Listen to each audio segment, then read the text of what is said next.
Halo, selamat datang di channel Ruang Taktik. Di video kali ini, kita akan analisis salah satu pertandingan menarik di Europa League, Liverpool versus Atalanta. Secara mengejutkan, The Reds yang berstatus sebagai tim papan atas IPL dikalahkan oleh Atalanta yang saat ini berada di peringkat ke-6 Serie A. Bermain di Anfield yang dikenal sulit untuk lawan-lawan Liverpool, Atalanta bisa menang dengan skor telak 0-3. Liverpool dibuat kewalahan untuk membangun serangan oleh Atalanta yang menerapkan pertahanan man-to-man marking serta pressing trap. Permainan direct yang biasa Liverpool lakukan untuk bypass pressing lawan pun nggak tereksekusi dengan baik. Diperparah dengan lini depan yang tumpul dan rapuhnya barisan pertahanan yang mudah diekspos oleh Atalanta. Nah, penasaran bagaimana tim Serie A ini mengalahkan salah satu calon kandidat juara IPL? Let's go, kita bahas sama-sama. Liverpool tetap dengan formasi 4-3-3. Di laga ini, Klopp menerapkan beberapa rotasi di barisan belakang starting 11-nya.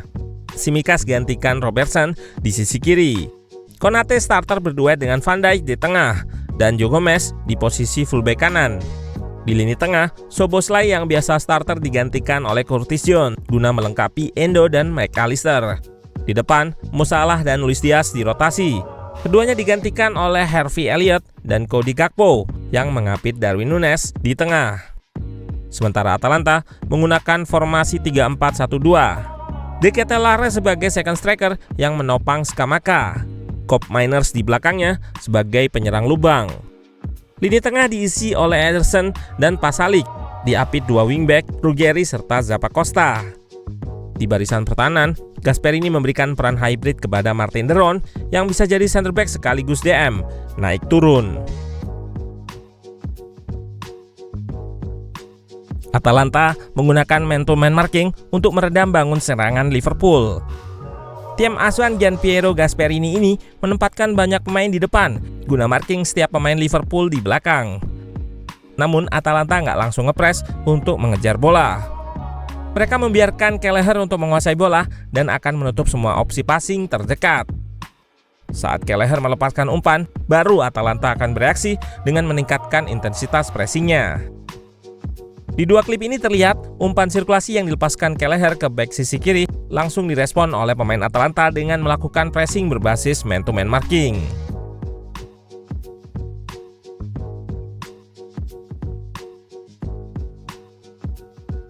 Liverpool merespon dengan menggunakan skema umpan jarak jauh yang biasa mereka lakukan untuk bypass atau melompati pressing lawan. Namun cara ini nggak tereksekusi dengan baik. Kelleher beberapa kali nggak akurat dalam melepaskan long ball. Total 11 dari 29 long ball yang berhasil atau hanya 38%. Tingkat keberhasilan long ball yang rendah ini juga dikarenakan pemain di depan yang jadi targetnya seringkali kalah duel. Memang dengan long ball ini situasi menjadi 50-50 yang mana akan terjadi perebutan bola dengan duel udara. Di aspek ini, Núñez yang sering jadi target kerap kalah duel dengan center back Atalanta, Isaac Hien dan Jim City. Dari 5 duel udara yang dilakukan, nggak satu pun dimenangkan oleh Núñez. Gol pertama Atalanta diawali dengan Núñez yang kalah duel dengan Jim City. Second ball berhasil dimenangkan oleh tim tamu. Terjadi transisi dan disorganisasi di backline Liverpool. Zappacosta bebas di sisi kanan mengekspos Tsimikas yang tertarik oleh Koop Meiners. Wingback yang pernah membela Chelsea ini pun bebas melepaskan cutback kepada Scamacca di tengah. Nampak Konate diikat oleh De Ketelaere dan Gomez terlambat menutup Scamacca. Kelleher pun gagal menghentikan tembakan striker Italia itu yang sebenarnya nggak terlalu keras. Perubahan cara build up kembali dilakukan oleh Liverpool. Kali ini mereka menggunakan cara seperti yang dilakukan ketika versus MU, yaitu dengan bek kanan yang invert dan menjadikan center back yang melebar sebagai jalur untuk melakukan progresi.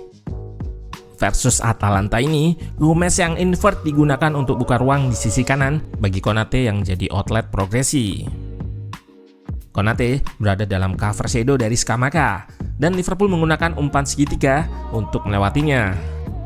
Namun Atalanta bisa melakukan recovery dengan baik dan Liverpool pun banyak melakukan kesalahan dalam eksekusi skema ini, seperti salah passing Konate di klip kedua. Dalam sistem bertahan man-to-man marking yang digunakan Atalanta, kelemahannya adalah pemain yang mudah tertarik oleh pergerakan lawan. Namun, Gasperini bisa menutup kelemahan ini dengan pemain-pemainnya yang disiplin dalam menerapkan man-to-man dan punya work rate tinggi untuk melakukan track back ke belakang. Martin de Roon memainkan peran hybrid di sistem bertahan Atalanta. Posisi aslinya sebagai DM, dan di laga ini ia diplot sebagai center back.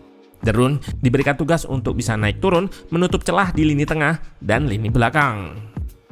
Seperti yang terlihat di sini, ia turun untuk menutup celah di backline, lalu De Roon naik lagi untuk menutup ruang Joe Gomez yang menguasai bola. Pun begitu, sebenarnya Liverpool tetap bisa mendapatkan peluang melalui serangan direct dan transisi, memanfaatkan situasi chaos. Namun, finishing menjadi masalah Liverpool selanjutnya. Di laga ini, mereka menciptakan 19 shot bernilai 2,6 XG dengan 3 big chance di antaranya. The Reds seakan-akan kehilangan killer instinct yang menjadikan mereka nggak bisa memaksimalkan peluang-peluangnya. Problem ini juga yang terlihat di laga versus MU, di mana Liverpool mendapatkan banyak peluang di babak pertama.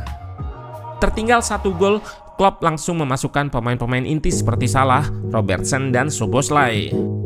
Pergantian ini sempat membuahkan peluang dengan underlap Robo, namun lagi-lagi penyelesaian akhir yang buruk jadi problemnya. Liverpool sempat cetak gol juga melalui underlap Robo dan tap in Salah. Namun sialnya, winger berambut kribo ini berada dalam posisi offside.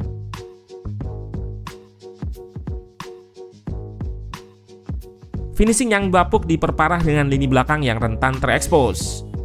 Sebenarnya, Atalanta memiliki skema serangan yang sederhana, namun ektif untuk mengekspos kelemahan Liverpool yang sering meninggalkan celah di lini belakang. Di lini depan, De Ketelaere memainkan peran sebagai second striker yang kerap roaming. Ia bisa melebar ke sayap sebagai winger, bisa juga mengisi pos striker di tengah saat Scamacca melebar. Roamingnya De Ketelaere ini terlihat di proses gol kedua Liverpool. Passing segitiga Atalanta berhasil menarik Robertson naik. De Ketelaere nggak terkawal karena Van Dijk terikat oleh Ederson.